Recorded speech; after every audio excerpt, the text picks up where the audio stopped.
Among the six wives of Henry VIII, Jane Seymour is often perceived as the least remarkable, a figure of silence and submission, who lived briefly and died quietly. Jane Seymour's life intersects with one of the most volatile periods of the English Reformation, a time where courtly favour, dynastic expectation, and the precarious role of queenship collided in dangerous and sometimes deadly ways. In this episode, we move beyond the cliches of the quiet queen and the perfect queen to critically examine Jane Seymour's life, her rise to power, and her legacy as consort, mother, and political figure. Jane Seymour was born around 1508 at Wolfhall in Wiltshire, into the rising gentry family of Sir John Seymour and Marjorie Wentworth.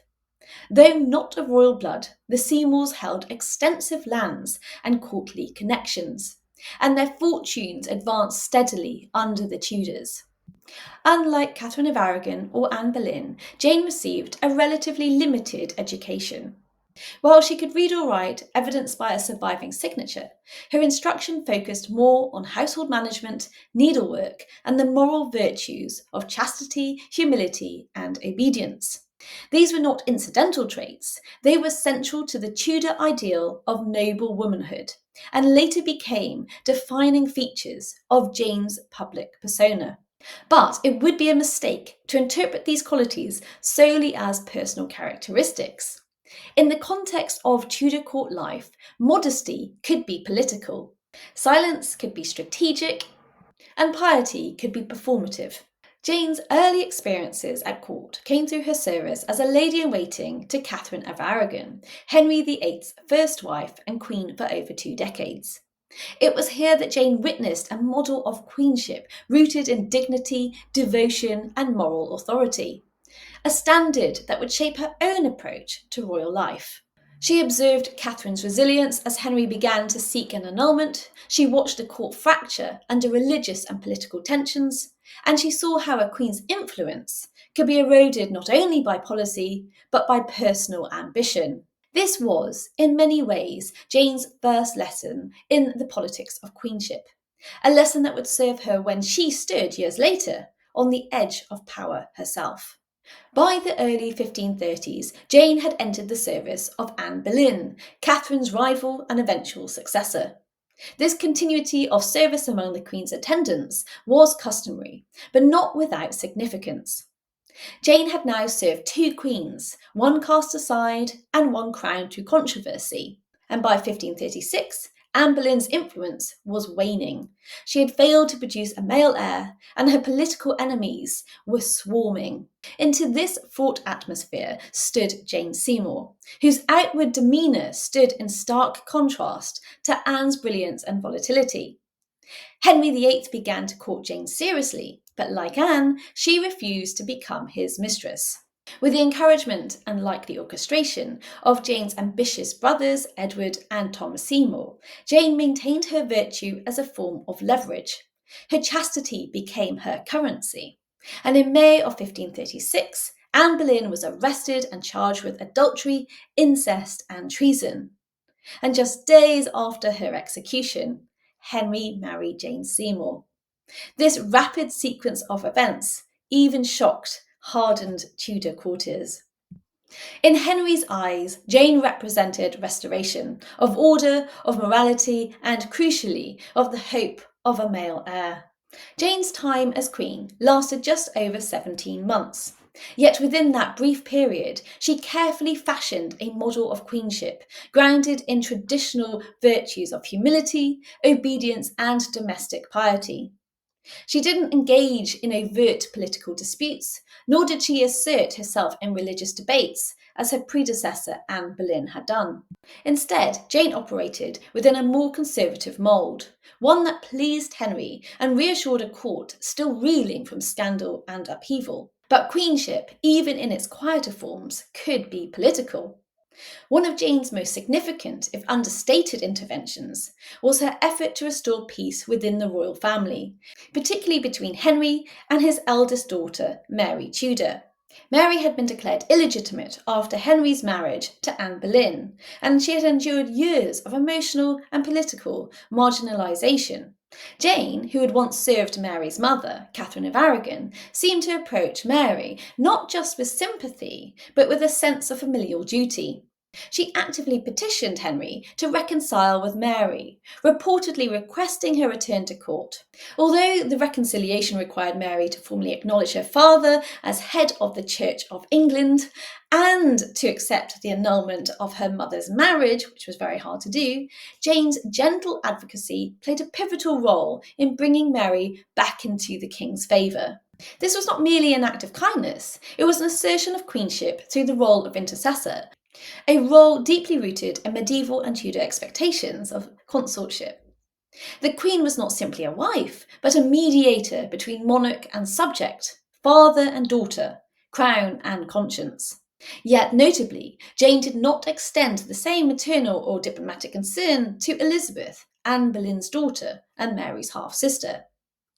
Whether this was due to personal loyalty to Catherine of Aragon, political caution, or her own strategic alignment with conservative factions at court, Jane appears to have distanced herself from Anne's legacy in every form, including Anne's surviving child. It is telling that in the official records of Jane's queenship, Elizabeth is almost entirely absent. In early 1537, the royal court was joyous with the news of Jane's pregnancy. It was met with great excitement. It was a matter of great national and dynastic importance. After two successive queens had failed to provide Henry VIII with a surviving male heir, the stakes for Jane were unprecedented. She entered her confinement in September of that year at Hampton Court Palace, surrounded by midwives, physicians, and a very anxious court. Her pregnancy was closely watched and heavily politicised. Every symptom, every rumour was commented upon. The Tudors, like many royal houses, viewed childbirth not only as a biological function, but as a political theatre. A queen's body was a vessel for continuity, and its success or failure could determine the future of a dynasty. But finally, on October the 12th, of 1537, after what is reported to have been a prolonged and painful 3-day labour, Jane gave birth to a healthy baby boy called Edward, later King Edward VI. His birth was announced with jubilant fanfare, with bonfires, pageants, and the tolling of bells across England. Jane had succeeded where her predecessors had not. She had fulfilled the singular and perilous mandate of Tudor queenship, producing a legitimate male heir. For Henry VIII, the birth of a legitimate male heir was nothing short of a triumph, a vindication of his years-long religious upheaval, his 2 annulled marriages, and the political bloodshed that had accompanied them. He was said to be absolutely elated. Bonfires were lit across London, Te Deums were sung in every parish, court musician played for days, and jousts were planned in the prince's honour. Henry gave thanks to God, declaring that, "God be praised, I have a son." His joy was not only paternal, but profoundly political. He believed that the Tudor succession was finally secure. It was, for Henry, the fulfilment of divine promise and personal destiny. A son meant stability. A son meant legacy. But Jane, the woman who had made that legacy possible, was already slipping into decline. In the hours and days following Edward's birth, Jane's condition began to deteriorate. Contemporary sources differ in their diagnoses, but the most probable cause was puerperal fever, a postpartum infection common in an age without antiseptics or germ theory. At first, the court remained hopeful. Jane was strong and young, but her condition continued to worsen. Fever set in, delirium followed, physicians were summoned, masses were said, but there was little they could do. Over the next 10 days, she slipped in and out of consciousness. And on October the 24th, 1537, just 12 days after giving birth, Queen Jane Seymour died. She was only around 29 years old. Henry VIII was absolutely devastated by Jane's death. He had achieved what he had long desired, a male heir, only to lose the woman who had just given him that victory. Though Henry was certainly not known for emotional constancy, his mourning for Jane was both visible and sustained. He withdrew from court life for several weeks and did not remarry for more than 2 years. That's the longest interval between any of his marriages. Unlike his dismissive treatment of Catherine of Aragon or his fury towards Anne Boleyn, Henry spoke of Jane with tenderness. He called her his true and loving wife and insisted in later years that she had been his only true queen, not because of romantic affection alone, but because she had done what no other wife had and borne him a son. He ordered a lavish funeral, complete with all the honours due to a queen consort. And in a decision both personal and symbolic, Henry gave instructions that he should one day be buried beside her, a request that was honoured when he died in 1547.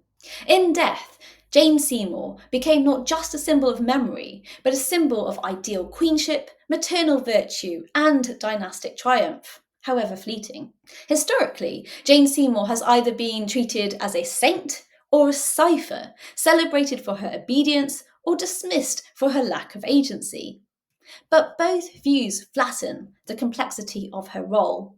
Recent scholarship has begun to reframe Jane as a figure of calculated conformity, a woman who navigated a treacherous court by embodying the precise virtues that Henry VIII craved, while subtly using her position to advance reconciliation and elevate her family. It's important to note that Jane's brothers, particularly Edward Seymour, who later became Lord Protector during Edward VI's reign, owed much of their advancement to her queenship. Her success was not confined to the nursery, it reverberated throughout the political structure of the Tudor state. Jane Seymour's reign was brief. Her recorded words were few. Her ambitions have been largely inferred. Yet her legacy shaped the Tudor dynasty in profound ways, not through spectacle, but through survival, and of course through the birth of her son. In the Tudor court, to remain unscathed was rare. To leave behind a male heir and a largely untarnished reputation was extraordinary. In a world that often equates visibility with power, Jane Seymour forces us to reconsider the quieter forms of influence, those hidden in restraint, in loyalty, and in timing. Thank you for watching. If you found this exploration illuminating, please like, share, and subscribe. And let me know which historical figures you would like me to look at next.